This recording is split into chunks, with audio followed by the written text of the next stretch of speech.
Good morning students. पिछले part में हमने भारत से धन निष्कासन कैसे हुआ, उसका क्या हिस्टोरिकल बैकग्राउंड था, उसके बारे में पढ़ा। इस भाग में हम धन निष्कासन बंगाल से प्रारंभ होकर के भारत के अन्य भागों से किस प्रकार से धन का दोहन किया गया उसके बारे में पढ़ेंगे। यानी कि धन निष्कासन का स्वरूप किस प्रकार का रहा। प्लासी के युद्ध के पश्चात 3 प्रकार से बंगाल से धन को इंग्लैंड भेजा गया। पहला, कंपनी के अधिकारियों की आय का अधिकांश भाग, यानी कंपनी यहाँ पर कार्य कर रही थी और यहाँ से जो भी चीज़ें वो धन जो भी वह कमाती थी, जो भी लाभ वो कमाया जाता था, वह सब भाग इंग्लैंड भेज दिया जाता था, क्योंकि उनकी फैमिलीज वहाँ पर रह रही थी। फिर आगे चल कर के हमें ये भी दिखाई पड़ता है कि इन अधिकारियों की आय जो थी, भारत में व्यापार से जो लाभ उठाया जाता था, उस लाभ से इन अधिकारियों का वेतन दिया जाता था। यानी जो भारत में धन कमाया गया उसका भाग वेतन के रूप में बाहर चला जाता था। दूसरा, बंगाल के सूबे से व्यापार के माध्यम से जितना भी धन अर्जित किया जाता था, अब वह कच्चा माल खरीदते थे और उत्पादित माल को यहाँ पर सस्ते दामों पर बेच देते थे। इससे उनकी जो भी आमदनी हुई वह ब्रिटेन भेज दी जाती थी। तीसरा, नजराने के तौर पर और कर के तौर पर अंग्रेज अधिकारियों ने भारत में बहुत अधिक धन कमाया था। मीर जाफर, मीर कासिम, सिराजुद्दौला, इनसे किसी न किसी रूप में उनको नजराने प्राप्त होते रहते थे और इन नजरानों से उन्होंने जो भी धन कमाया, क्योंकि वह उनकी पर्सनल आय में इंक्लूड हो जाता था, इसलिए उसको उन्होंने अपने परिवार के पास में इंग्लैंड भेज दिया। यानी कि इंग्लैंड के पूंजी में वृद्धि करी। फिर भारत में रहते हुए उन्होंने यहाँ की भूमि पर कर भी लगाए थे। तो यहाँ की भूमि पर जो कर लगाए गए थे, उस कर का भी जो कलेक्शन होता था वह भाग इंग्लैंड चला जाता था। उसको वो री इन्वेस्ट भारत में नहीं कर रहे थे, वरन उससे प्राप्त लाभ जो था वह इंग्लैंड भेज दिया जाता था।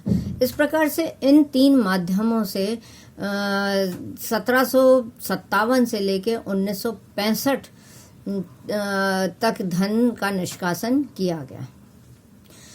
हम देखते हैं कि बंगाल में तो इन 3 तरीकों से किया गया।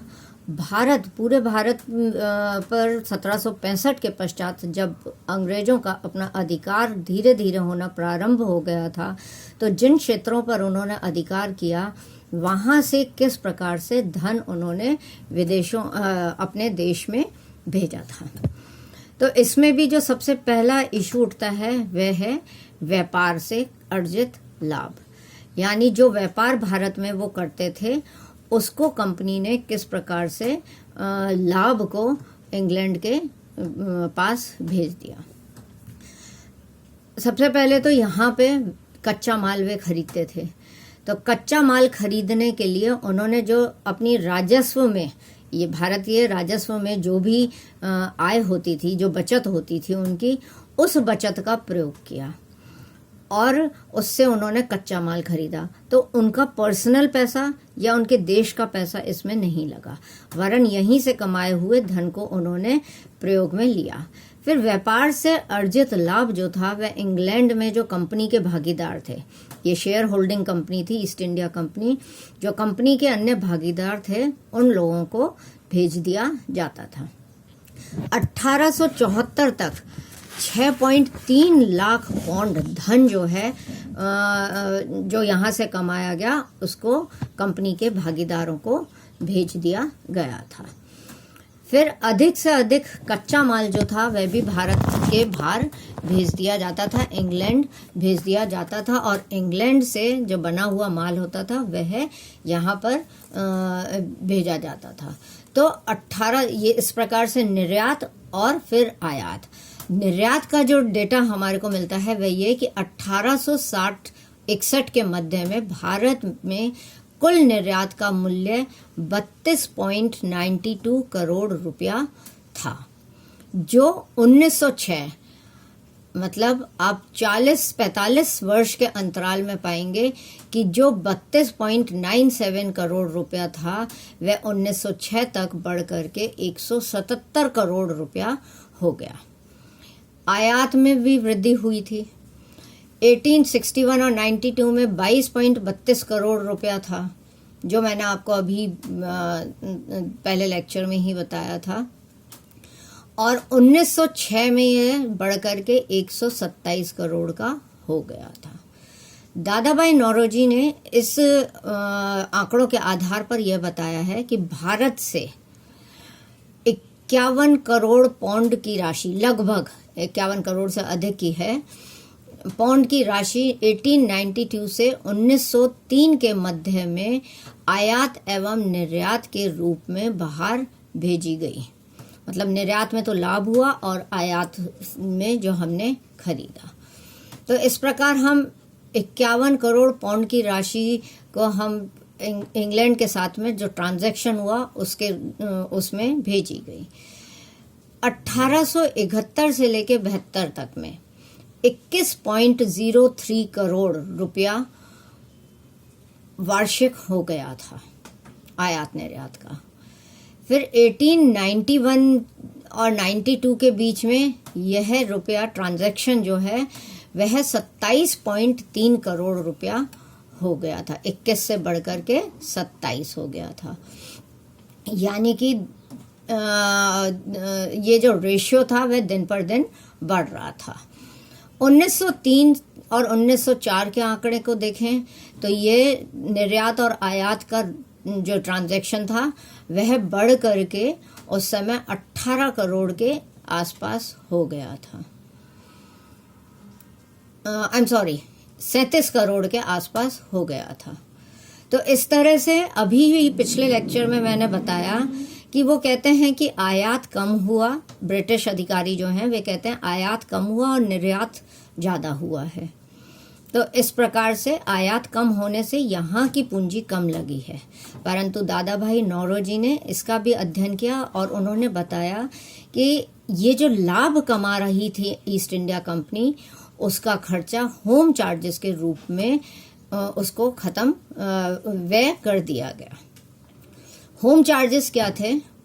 यहाँ पर इंडिया में ईस्ट इंडिया कंपनी ने जब अपने को स्थापित किया तो विभिन्न मदों में वे यहाँ के जो लाभ थे उसको विभिन्न मदों में खर्च कर रही थी। यह विभिन्न मद जो था, जैसे ऋणों पर जो ब्याज देना पड़ता था उसमें, डाक तार में, टेलीफोन में, रेलवेज में, पीडब्ल्यूडी के कार्यों में, इस प्रकार अन्य अन्य मदों में वे इस को व्यय कर रही थी। और फिर जो उससे लाभ होता था उस लाभ को वह स्वयं कमा रही थी और इंग्लैंड भेजा जा रहा था। तो होम चार्जेस का इन्होंने एक डेटा दिया है, वो मैं आपको बता रही हूँ। रमेश चंद्र दत्त ने तो यह कहा है कि 1901 से 1902 के बीच में होम चार्जेस की मात्रा 17 मिलियन स्टर्लिंग से भी अधिक हो गई थी। इसका डेटा देते हुए उन्होंने बताया है कि ऋणों पर ब्याज और ब्याज वसूली का प्रबंध करने के लिए 30,32,410 पाउंड खर्च किए गए। ये होम चार्जेस जो मद होम चार्जेस की एक ये मद है जिस पर अंग्रेजों ने भारत में कमाए गए लाभ में से पैसा खर्च किया। अब ऋण किसने लिया था? इंग्लैंड ने लिया था। जो यहाँ पे विभिन्न कार्य, जैसे रेलवे लाइन बिछाई गई थी, पीडब्ल्यूडी के कार्य थे, इन सब के लिए ऋण लिया ईस्ट इंडिया कंपनी और बाद में चल करके ब्रिटिश शासन के अंतर्गत लिया गया। और इसका व्यय जो था, ब्याज जो दिया जाता था, उसका ब्याज भारतीय धन से दिया जा रहा था। फिर डाक व टेलीग्राफ लाइन आदि की सेवाओं का खर्च जिसे भारत सरकार को वहन करना था वो था 227,285 2800 पाउंड, मतलब इतना पैसा इसमें डाक व टेलीग्राफ लाइन बिछाने में काम में आया। अब भारत सरकार अपने रेवेन्यू जो कलेक्ट कर रही थी उससे इसका खर्चा करती, पर उन्होंने उससे नहीं करा। उन्होंने जो भारत में एक्सेस, जो सरप्लस व्यापारिक लाभ था, उस लाभ से करा। जो भारत में रहना चाहिए था उसको उन्होंने खर्च किया। तीसरा है कि रेलवे सरकारी व गारंटी प्राप्त, जो रेलवे पे गारंटी योजना से जो रेलवे का निर्माण किया जा रहा था, उस रेलवे निर्माण पर 6,416,378 पाउंड खर्च किए गए। फिर सार्वजनिक निर्माण कार्य में 51,214 पाउंड खर्च किया गया। जहाजबाड़ा, यानी भारतीय समुद्र पर जो इंग्लैंड के जहाज जिनका कोई कार्य नहीं था, जो किसी यूज में नहीं आ रहे थे, ना युद्ध के ना व्यापार के, वे जहाज भी इंग्लैंड में तैयार होते थे और भारत में आकर के उनको तट पे खड़ा कर दिया जाता था, परंतु उसकी मेंटेनेंस चाहिए होती थी। तो उन जहाज़ों को, वो इंग्लैंड के थे तो भी, जिसका कोई कार्य नहीं था, उन पे, और जो व्यापारिक काम में आ रहे थे उन जहाज़ों पर 1,73,502 पाउंड रुपया खर्च किया जा रहा था। सैनिक खर्चे का जो टोटल है वो है 2,945,614 पाउंड। ये खर्चा सैनिकों पर किया जा रहा था। अब सैनिक खर्चे में क्या क्या चीज़ें आती थी, जैसे इनाम दिया जा रहा था, पेंशन दी जा रही थी, उनकी ग्रेचुइटी का जो हर साल देना पड़ता था वह दिया जा रहा था। यह राशि 10 साल में, मतलब 1887 तक यह 26 करोड़ थी, और अगले 10 साल में यानी कि 1901 तक में यह 26 से 35 करोड़ रुपए हो गई थी। यह कहा जाता है कि ब्रिटिश अवकाश प्राप्त सैनिक अफसरों की पेंशन की राशि भी भारत से ही वसूल की जाती थी, और यह जो वसूली की जाती थी, यह भारत में वसूल किए गए नमक कर के आधे के लगभग थी। यानी हमारे से कर भी इतना अधिक वसूल किया जा रहा था कि नमक पे जो कर दिया जा रहा था वह कर भी इतना अधिक था कि उसका आधी राशि जो थी वह सैनिक अधिकारियों के पेंशन के रूप में जा रही थी। भारतीय सेना के एक कर्नल को 1,100 मतलब 1100 पाउंड से लेकर के 1200 पाउंड के बीच में पेंशन मिलती थी। तो इस प्रकार से हम देखते हैं कि सैनिक खर्चों के माध्यम से यह राशि बाहर जा रही थी। फिर सिविल खर्चा, जैसे भारत सचिव, उसका कार्यालय, कॉलेज के अधिकारियों की पेंशन, जो ब्रिटिश अधिकारी यहाँ पे पढ़ा रहे थे उनका वेतन, इस तरह से सिविल खर्चा जो था वो 2,484,370 पाउंड था। और स्टोर, यानी जो चीज़ें स्टोर में सुरक्षित रखी जाती थी, जो सरप्लस होती थी, जो किसी भी इमरजेंसी में काम में ली जा सकती थी, उस पर, रक्षा कार्यों से संबंधित चीज़ें भी स्टोर में रहती थी, उस पर 2,57,934 करोड़ रुपया पाउंड खर्च किया जा रहा था। इस प्रकार टोटल होम चार्जेस को अगर हम देखें तो 17,59,705 पाउंड भारतीय लाभ जो प्राप्त हो रहा था उसमें से अंग्रेजों को भेज दिया, या अंग्रेजों के द्वारा खर्च किया जाता था, या उन्हें भेज दिया जाता था। तो इस प्रकार से भारत से यह धन जो है किसी न किसी माध्यम से जो भारत में रहना चाहिए था वह बाहर जाता रहा। इसके अतिरिक्त थियोडोर मॉरिसन ने लिखा है कि इसके अतिरिक्त और भी बहुत सारी मदें थी जिससे भारत का पैसा बाहर जा रहा था। इसका विवरण देते हुए उन्होंने लिखा है, ये अप्रत्यक्ष मदें थी, जैसे नील, कॉफ़ी, कहवा, पटसन, जूट आदि उद्योगों से अर्जित जो प्राप्त लाभ होता था उस लाभ को भी ये बाहर भेज देते थे। ये सब नकद फसलें कहलाती थी और इसके उत्पादन का एकाधिकार अंग्रेजी पूंजीपतियों के पास में ही था और वे कम खर्च पर इसमें उत्पादन करके निर्यात से जो भी लाभ कमाते थे वह उसे इंग्लैंड में भेज देते थे। इसी प्रकार से खदानों यानी माइनिंग में लगाई गई जो पूंजी थी उससे जो लाभ यानी कि कोयला और लोहे की खदानों में जो अंग्रेजों ने अपनी पूंजी लगाई थी उस पूंजी से कमाया गया लाभ जो था वह भी इंग्लैंड भेज दिया जाता था, बजाय इसके कि वो यहाँ के मिल मजदूरों के या खदान मजदूरों की उन्नति के लिए काम में लिया जाता है। अभी जैसे मैंने बताया था कि रेलवे निर्माण की लाइनें डाली गई थी उससे जो प्राप्त लाभ था, देखिए भारत की किसी भी कंपनी को यह मौका नहीं दिया गया था कि वह रेलवे यहाँ पर बिछा सके, परंतु इसके लिए सारी विदेशी यानी इंग्लैंड के ही कंपनियों को यह मौका दिया गया था और यह गारंटी पद्धति के अंतर्गत दिया गया था कि 5 जो भी लाइनें वो यहाँ पर बिछा रहे हैं, मतलब इंग्लैंड के पूंजीपति यहाँ पर जितनी भी रेलवे लाइन बिछा रहे हैं उस पर 5% तक के ब्याज की गारंटी उनको दी गई थी और इस तरह से उस प्रत्येक बिछाई गई लाइन पे अगर 5% मिल रहा है तो इस प्रकार से काफ़ी धन या लाभ कमा करके इंग्लैंड इन पूंजीपतियों के द्वारा भेजा गया था। इस तरह से हम देखते हैं कि इंग्लैंड सरकार के द्वारा दिए गए ऋणों पर ब्याज, साम्राज्य विस्तार तथा अन्य कार्यों के लिए जो समय समय पर ऋण दिए गए थे उस ऋण का जो ब्याज था उस ब्याज का भुगतान भी भारत की सरकार को ही करना पड़ता था। 1858 में इस प्रकार के ऋणों का कुल भार 7 करोड़ पाउंड था। हम 1858 की बात कर रहे हैं और वो 1900 में यह बढ़ करके यह राशि 10 करोड़ के ऊपर हो गई थी। इस प्रकार भारत का धन ही जो हमारा धन था वह ही भारत से बाहर भेजा जाता था और फिर उसको ऋण के रूप में वापस भारत को ही दे दिया जाता था और उस ऋणों का भुगतान भी भारत अपने ही धन से करता था।